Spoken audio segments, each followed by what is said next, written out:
As a man, you're a brand. Whether you want to or not, people have a label for you and they categorize you. You're a brand.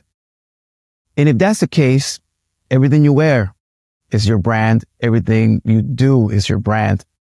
So it makes sense that you start looking at yourself as a business. If you're out here wanting to find someone, find love or find friendship, whatever it is that you're looking for, you're a business and you have to look at it from the perspective of what's better for my business, right? Because your business has a brand.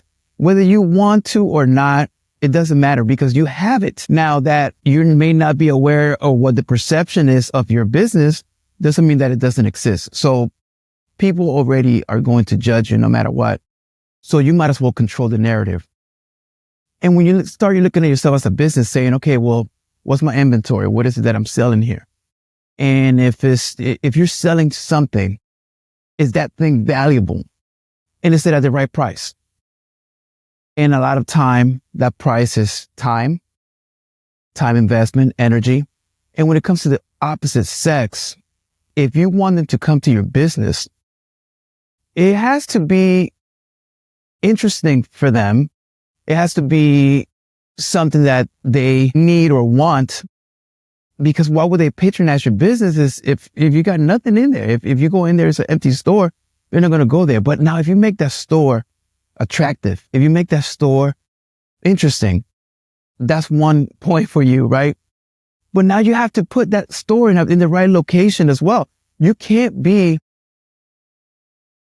nowhere and expect people to come to your business. It's just not going to happen. Like, women are not going to find you. You sitting at home or you're depressed somewhere, or, you got to put yourself in the right place. Your business has to be in the right place for it to thrive. And then that's the third place is, do you want to attract the opposite sex customers, or do you want to pay for advertising for them to come? This is what I explained that. When you want to attract customers, what really attracts that customer is other customers. If you go into a business that is just packed and there's a line, you immediately go, whoa, what are they selling there? They got a sale? What's going on there? And you immediately go, and at least even if you're not going to go into business, you see what was the commotion about? Now, if you advertise, that's you advertising your brand, and you put in the perception that your business is thriving. So when your business is thriving, your brand, your social media, your reputation has to precede you. So you don't have to say a lot. You have to show a lot. So that taco stand that is just in the middle of the street has a line of people that is waiting to get some cheap tacos right there, in the middle of the street after a nightclub. Yet you have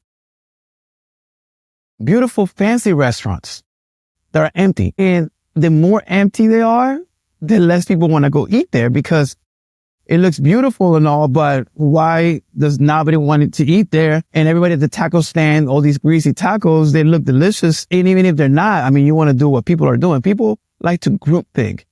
So when you're a business, you have to understand that psychology, and that works with the opposite sex as well, that if she sees that you're just this lonely person, this lonely, depressed person, you think that you're going to attract someone high caliber into your life, that's where you made a mistake.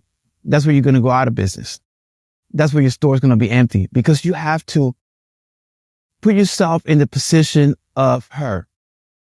And nobody wants to eat at an empty restaurant. Nobody wants to go, people are not explorers. People don't want to go somewhere they've never been. They want someone to tell them, hey, I went here and it was great. Right. But there's very few people that are the first ones, the pioneers that explore and they go in a cave and they discover something. Very few people, very, very few. So most people want already proven action. They want to know that your business is open for business and is good. So that's why it takes so long for a business to get off the ground, because it doesn't matter how much you advertise. At the end of the day, word of mouth is what works. And, the new word of mouth today is social media and comments and so on. You can see a restaurant, and you can see the stars and it says 5 stars, 1 star. If you're going to spend the same amount of money, are you going to go to a 5-star Google review or you're going to go to a 1-star? So obviously you're going to go to the 5-star because it makes sense. Like, I'm just going to spend the same money. Might as well go to the proven. Everybody knows this is what works. Plus, it's a flex that I'm at this place that is popular. So you don't have to be popular. You don't have to be an extrovert. You don't have to be outgoing. None of that. You just have to have the right brand and the right perception. And if you're perceived as just this boring, just, I'm just, my life sucks kind of guy, because maybe it does. I mean, there's nothing wrong with that. If you just like to be home, you're a homebody, that's cool. But you don't have to, that shouldn't be your brand. Because like I said, if you don't control your brand and your narrative, someone else is controlling it for you. Women talk amongst women and they know who's who.